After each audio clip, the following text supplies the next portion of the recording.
Class முடிச்சுட்டு சொல்லுதே கேளுடா. சரி போற ஒன் டே ஓ டீன் எல்லாம் போகுது ஸ்டூடியோ போ.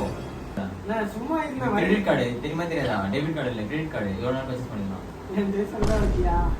தெரியுமா ஃப்ரீ கார்டு என்ன? ஃப்ரீ கார்டு என்ன சொல்லு. நான் இந்த வீட்ல யாரும் யூஸ் பண்ணது இல்ல. கிரெடிட் கார்டு கிரெடிட் கார்டுனா பணம் எடுக்குறேன்.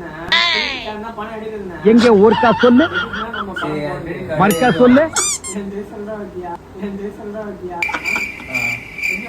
பேங்க் எழுதி கொடுத்தா வாங்கணும். கிரெடிட் கார்டு மறுக்கா சொல்லு. பேங்க்ல ஒரு அக்கவுண்ட் இருக்கானே அப்பதான் தா கிரெடிட் கார்டு. பேங்க்ல ஒரு அக்கவுண்ட் இருக்கானே அப்பதான் தா கிரெடிட் கார்டு. அப்படியா? ஆட உங்க கூர்க்காவுக்கு போறேன். யாருக்கு என்ன கொடுக்குறாங்களா கிரெடிட் கார்டு? என்னடா பேசுறாங்க? சரி சொல்றா கிரெடிட் கார்டு யாருக்கு கொடுக்குறாங்க? ஏய் இதா பேங்க்ல அக்கவுண்ட் இருக்கானே அந்த பேங்க்ல நீ உனக்கு அக்கவுண்ட் எல்லாருக்குமே இருக்கும். கிரெடிட் கார்டு சொல்றது இப்ப வந்து கிரெடிட் கார்டு எனக்கு அக்கவுண்ட்ல இப்ப நான் வந்து எழுதி கொடுக்க முடியுமா? முடியாது. கிரெடிட் கார்டு எலிஜிபிள் பர்சன் தான் இருப்பாங்க. பிசினஸ் மேனுக்கு அது போல கரண்ட் அக்கவுண்ட் தான் தருவாங்க. சரி பிசினஸ் மேன் தான். பிசினஸ் மேன் தான். நான் வந்து